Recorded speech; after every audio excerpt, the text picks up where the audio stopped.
भारतीय संसद भारत की संघीय व्यवस्थापिका को किस नाम से जाना जाता है?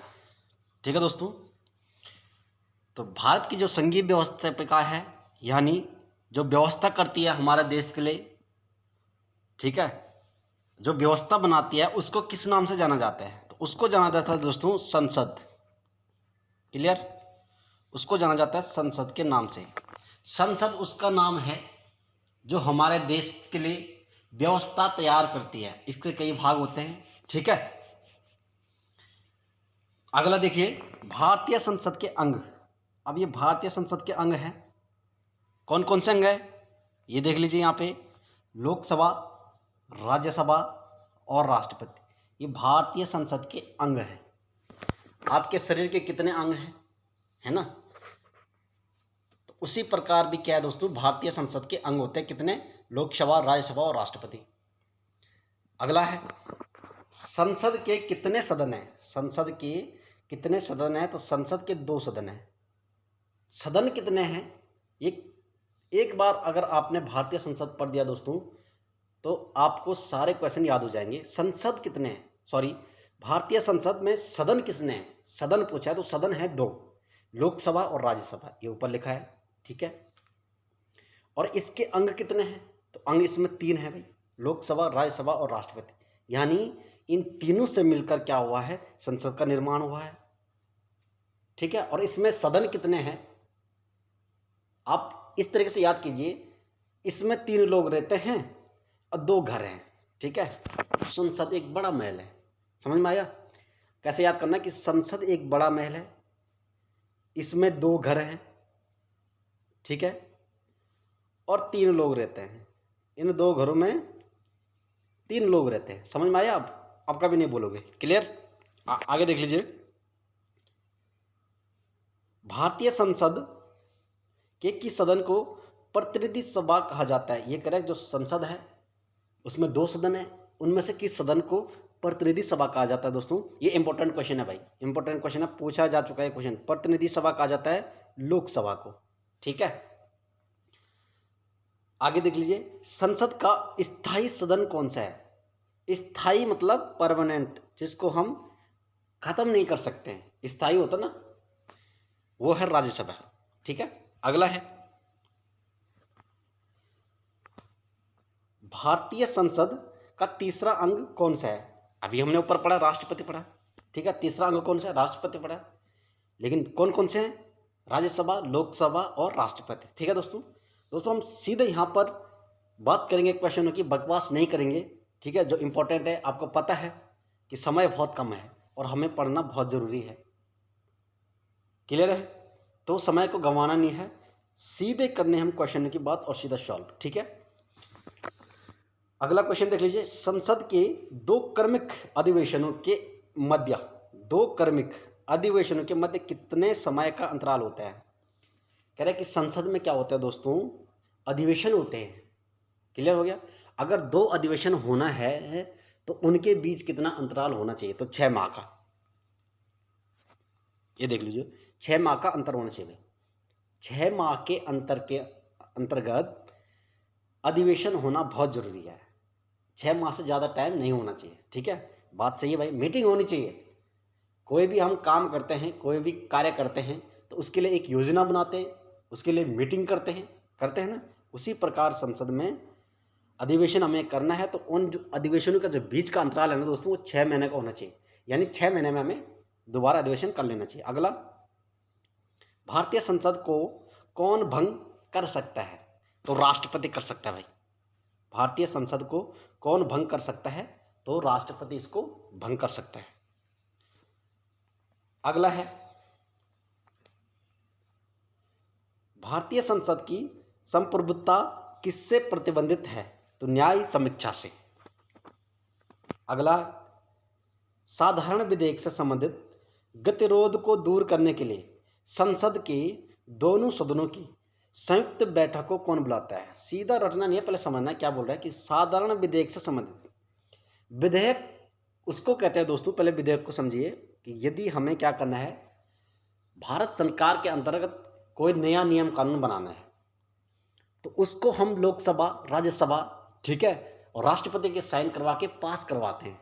समझ रहे बात? अरे आप अपना कोई भी सर्टिफिकेट बनवाते हैं तो आप पहले फॉर्म भरते हैं, है ना, उसके बाद वो तहसील में जाता है, ठीक है, तहसीलदार चाहे एसडीएम उसमें साइन मारता है, ठीक है, उसके बाद वो आपके पास आता है। इतने सारे के प्रोसेस होते हैं। तो ठीक उसी प्रकार क्या है, एक विधेयक है।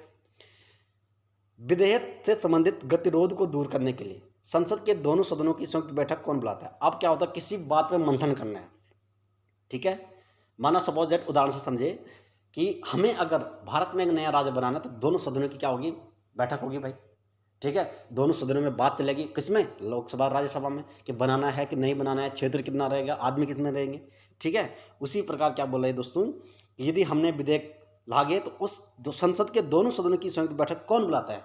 तो जो बैठक बुलानी है वो बुलाता कौन है? वो बुलाता है राष्ट्रपति। क्लियर हो गया? राष्ट्रपति बोलता है आ जाओ रे, मीटिंग करनी है, भारत में नया राज्य बनाना है, ठीक है, ऐसा बोलते हैं।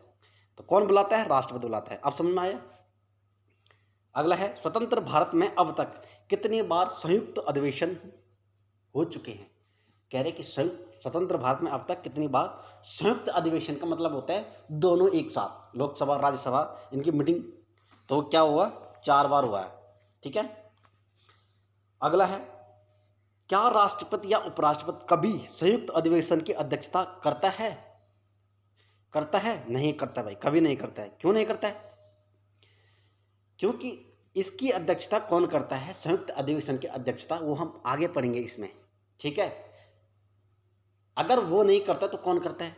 अब आगे देखो। अगला है, एक वर्ष में कम से कम कितनी बार संसद की बैठक होना आवश्यक है? 2 बार, क्योंकि हमने अभी ऊपर क्या पढ़ा था कि 6 माह का अंतर होना चाहिए, ठीक है। तो भारतीय संसद के अंतर्गत मीटिंग होती है, बैठक होती है, उनका अंतराल 6 माह का होता है। तो एक साल में कितने माह होते हैं? 12, तो 2 बार, ठीक है। अगला है, संसद के दोनों सदनों के संयुक्त अधिवेशन की अध्यक्षता कौन करता है? अभी हमने ऊपर पढ़ा था, संयुक्त अधिवेशन की अध्यक्षता कौन करता है? तो लोकसभा का अध्यक्ष करता है। इसने ऊपर क्या पूछा था कि क्या राष्ट्रपति भी करता है? तो राष्ट्रपति नहीं करता भाई साहब, लोकसभा का अध्यक्ष करता है। और लोकसभा का अध्यक्ष यदि ये उपस्थित नहीं होता है सदन के अंतर्गत, ठीक है, तो लोकसभा का उपाध्यक्ष करता है, अध्यक्ष उपाध्यक्ष। समझ में आया? अरे आपके घर में कोई बात है, ठीक है, और आप अपने पापा से पूछकर वो काम करना चाहते हैं, लेकिन आपके पापा घर पे है ही नहीं, तो आपकी मम्मी करेगी ना उस काम को, ये बाहर वाले से पूछोगे, है कि नहीं है? तो उसी प्रकार क्या है दोस्तों, अधिवेशन की अध्यक्षता कौन करता है? लोकसभा का अध्यक्ष करता है। अध्यक्ष साहब नहीं है, उपस्थित नहीं है, किसी कारण सदन में नहीं पहुंचे, तो लोकसभा का उपाध्यक्ष होता है, वो क्या करता है? अध्यक्षता करता है, यानी मीटिंग की अध्यक्षता करता है, ठीक है। अगला है, संसद के दोनों सदनों का 17वां कौन करता है? 17वां का मतलब होता है दोस्तों समाप्ति। समाप्ति यानी मीटिंग हो गई, उस मीटिंग की समाप्ति कौन करता है, ठीक है। ये शब्द हैं, इनको अर्थ को समझना है। तो कौन करता है? राष्ट्रपति करता है। और किसी में इतना दम नहीं दोस्तों जो सदनों का 17वां कर सकेगा, ठीक है। इसमें एक सदन ऐसा है जो भंग हो सकता है, और एक अस्थायी सदन है। अस्थायी सदन कौन सा है? जो हमने पढ़ा था अभी, राज्यसभा। और लोकसभा क्या होता है? भंग होने वाला, खत्म होने वाला, पूरा खत्म होने वाला सदन होता है, ठीक है। तो 17वां कौन कर सकता है? राष्ट्रपति। अगला है, संसदीय प्रणाली में कौन सी प्रथा भारत की देन है? अब देखो, संसदीय प्रणाली की ये बात कर रहा है, क्या बोल रहा है कि संसद की जो प्रणाली है, जो भी वहां पर मीटिंग होती है, ठीक है,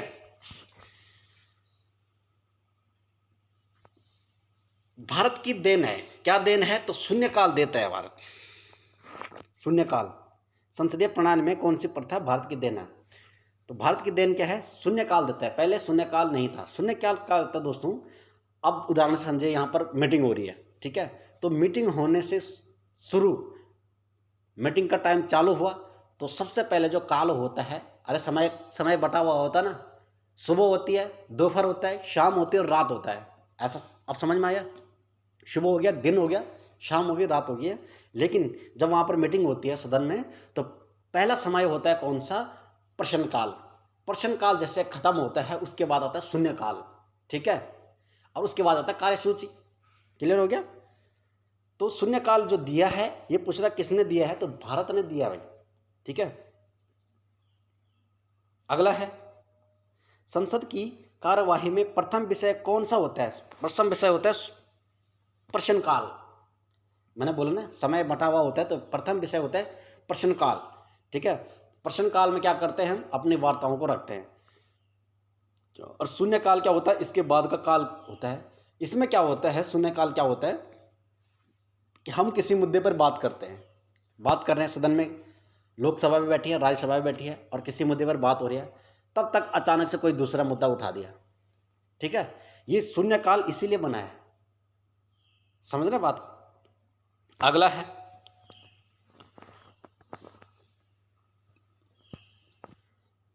किसी विधेयक को संसद में दोनों सदनों द्वारा अलग अलग विशेष बहुमत से पारित करना आवश्यक है, तो संविधान संशोधन विधेयक, ठीक है। किस विधेयक को संसद में दोनों सदनों द्वारा अलग अलग विशेष बहुमत से पारित करना आवश्यक है, तो संविधान संशोधन विधेयक, ठीक है। तो संविधान संशोधन विधेयक क्या होता है दोस्तों, इसको हमें, मैंने बोला था ना, अलग अलग लोकसभा राज्यसभा में लाना पड़ता है, फिर राष्ट्रपति के साइन होते हैं, उसके बाद ये हमेशा के लिए लागू कर दिया जाता है। अगला है सांसदों के वेतन का निर्माण कौन करता है। तो जो सांसद होते हैं उनके वेतन का निर्माण कौन करता है, तो संसद करता है, ठीक है। ये क्वेश्चन क्लियर हो गया। किसी विधेयक को संसद में दोनों सदनों द्वारा अलग अलग विशेष बहुमत से पारित करना आवश्यक है। कौन सा विधेयक है ऐसा, तो संविधान संशोधन विधेयक। संविधान में जब भी संशोधन करेंगे, कोई नया नियम बनाएंगे, कोई नया कानून बनाएंगे, तो उसके लिए एक विधेयक लाना पड़ेगा, उसके लिए संविधान में संशोधन करना पड़ेगा, ठीक है। सांसदों के जो वेतन होता है वो संसद क्या करता है, तय करता है भाई, ठीक है। बाकी इनके वेतनों को कोई तय नहीं कर सकता है, ठीक है। तो ये थी दोस्तों संसद से संबंधित वीडियो, पार्लियामेंट जो हमारी भारत सरकार का है, ठीक है। उम्मीद करता हूँ कि आप लोगों को पसंद आया होगा, और आगे मैं आप लोगों के साथ बना हूँ उत्तराखंड पुलिस आगामी जो एग्ज़ाम है, फॉरेस्ट गार्ड है, कनिष्ठ सहायक है 2025 में, और पटवारी है, लेखपाल है, आरओ एआरओ की जो भर्ती खुली हुई है दोस्तों, उसके लिए हम यहाँ पर प्रिपरेशन करवाने पर लगे हैं, ठीक है। तो आशा और उम्मीद करता हूँ कि आप लोगों को वीडियो पसंद आती होगी, आप लोगों का प्यार और सपोर्ट ऐसा बनाए रखेगा। मोटिवेटेड होते हैं दोस्तों हम भी अपनी वीडियो बनाने के लिए, ताकि हम भी कोशिश ये करते हैं कि आप लोगों को ज़्यादा से ज़्यादा क्वेश्चन दे सकें, ठीक है। यदि इसमें कोई डाउट रहता है तो आप लोग कमेंट बॉक्स जरूर कीजिए, कमेंट में अपना कमेंट लिखिए, बताइए कि ये चीज़ हमें समझ नहीं आया, तो हम कोशिश ये करेंगे कि दोबारा आपको अच्छे से समझाया जाए, ठीक है।